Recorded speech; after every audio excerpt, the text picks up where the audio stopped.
আমার মাঝে উপস্থিত আছে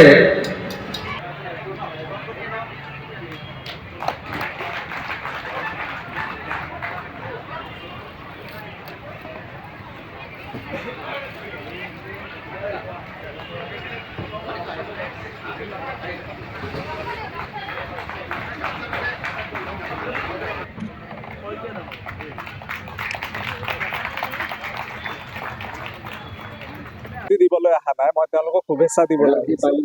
আজি অসম চাহ কৰ্মচাৰী সংঘৰ ৬৩তম ত্ৰিবাৰ্ষিক অধিৱেশন, আৰু এই সংগঠনটোৰ লগত মই যেতিয়াৰ পৰা সামাজিক জীৱনত পদাৰ্পণ কৰিলোঁ, এই সংগঠনটোৰ লগত ওতঃপ্ৰোতভাৱে জড়িত হৈ আছোঁ।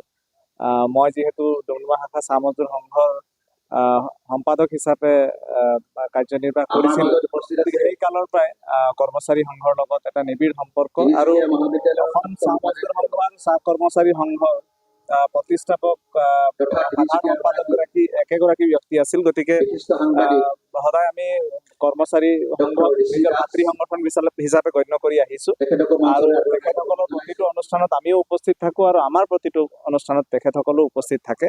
আজি মই শ্ৰম মন্ত্ৰী হিচাপে ইয়াত উপস্থিত হৈছোঁ, সেইটো বেলেগ এটা কথা, কিন্তু তেওঁলোকৰ প্ৰতিটো কাৰ্যসূচীত মই সদায় উপস্থিত থাকোঁ। শুভেচ্ছা জনাইছোঁ, অভিনন্দন জনাইছোঁ।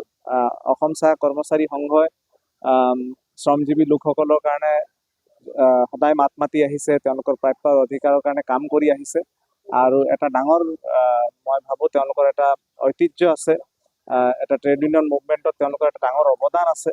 গতিকে এই অৱদানক আমি সদায় শ্ৰদ্ধা কৰোঁ, আৰু আগন্তুক দিনবিলাকতো তেখেতসকলে তেওঁলোকৰ যি দায়িত্ব শ্ৰমিক সমাজৰ তেওঁলোকে ভালদৰে নিৰ্বাহ কৰিব বুলি আমি আশা ৰাখিছোঁ।